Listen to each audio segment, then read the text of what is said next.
Assalamualaikum warahmatullahi wabarakatuh. Nama saya Hari Krisna Wahyu Mahendra dari kelas HKI 6B dengan prodi Hukum Keluarga Islam dengan NIM 05020122062. Di sini saya akan membuat video untuk memenuhi tugas UTS dari Makul Fatwa dan Jurisprudensi dengan dosen pengampu Bapak Nur Hadi. Jadi dalam video ini saya akan menjelaskan beberapa dari fatwa yang saya analisis dari media sosial, dari pertanyaan umat kepada ustadz-ustadz di media sosial. Jadi fatwa pertama yang saya analisis yaitu dari Ustadz Abdul Somad yang membahas tentang seorang jamaah bertanya kepada Ustadz Abdul Somad, apa hukum menikah dengan wali tapi bukan dari ayah, abang, atau adik? Dan jawaban Ustadz Abdul Somad adalah tidak sah menikah kecuali dengan wali. Kemudian Ustadz Abdul Somad mengatakan bagaimana jika anak yang ditemukan di dalam kardus. Kemudian Ustadz Abdul Somad menjawab, maka sultan atau pemimpin menjadi wali bagi orang yang tak punya wali. Sultan atau pemimpin di sini yang dimaksud adalah KUA di bawah naungan Kemenak RI. Hal ini menjadi alasan mengapa kepala KUA tidak ada yang perempuan, karena pemimpin KUA akan menjadi wali untuk anak tersebut. Kemudian analisis saya mengenai fatwa ini yaitu saya menganalisis fatwa ini menggunakan perspektif non-demokratik. Dengan menggunakan perspektif non-demokratik dalam fatwa ini yaitu menilai hukum berdasarkan tradisi yang ada dalam masyarakat. Kita bisa melihat bahwa peraturan teknik perkawinan ini tidak didasarkan pada kebebasan individu atau pilihan pribadi, tetapi lebih terstruktur menganut hierarki dan otoritas agama yang mengatur kehidupan sosial, karena pernikahan dianggap sebagai hal yang sakral yang menyatukan dua keluarga, bukan hanya urusan individu. Fatwa berikutnya yang saya analisis yaitu fatwa dari Ustadz Abdul Somad juga mengenai istri tidak mengizinkan suami poligami apakah berdosa.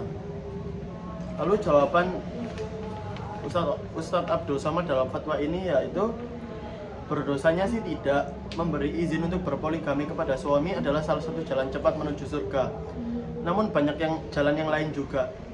Jadi kalau mampu jalanilah, tapi kalau tidak mampu maka jangan dijalani. Jadi dalam menjalani hidup itu tidak boleh dalam keterpaksaan. Jadi kalau siap teruskanlah, kalau tidak siap jangan. Kemudian analisis saya untuk fatwa ini yaitu saya menggunakan sistem analisis non-demokratik juga, yaitu dapat disimpulkan bahwa istri yang tidak mengizinkan suami untuk berpoligami harus mempertimbangkan beberapa aspek, termasuk aspek hukum, moral, dan sosial. Istri harus memahami hak dan kewajiban suami dalam Islam dan harus membuat keputusan yang sesuai dengan norma. Namun di samping itu perlu juga untuk mempertimbangkan masalah secara moral. Kemudian fatwa terakhir yang saya review di sini dari Ustadz Abdul Somad juga. Dari fatwa terakhir ini ada jamaah yang bertanya kepada Ustadz Abdul Somad, bagaimana cara rujuk bila sudah talak 3? Apakah talak 3 masih bisa buat rujuk lagi?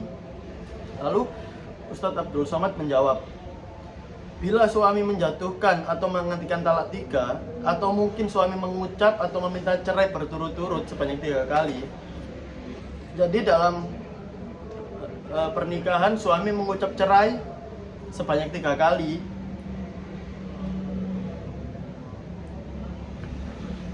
itu jatuhnya talak 3. Dan kalau sudah talak 3, tidaklah halal rujuk lagi sampai sang istri itu menikah dengan laki-laki lain, lalu cerai baru bisa rujuk lagi. Kemudian di fatwa ini saya kembali menggunakan analisis non-demokratik. Jadi analisis saya mengenai fatwa ini yaitu talak 3 dianggap sebagai talak yang paling serius dalam Islam dan tidak dapat ditarik kembali kecuali jika memenuhi beberapa syarat yang ditetapkan oleh ulama-ulama Islam.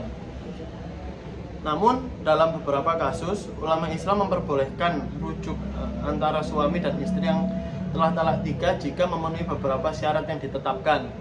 Seperti itu tadi, seperti sang istri itu harus menikah dengan laki-laki lain dulu baru bisa rujuk lagi. Jadi menikah dengan laki-laki lain, dia cerai baru bisa untuk rujuk kembali. Baiklah, sekian analisis fatwa saya. Kurang lebihnya mohon maaf. Assalamualaikum warahmatullahi wabarakatuh.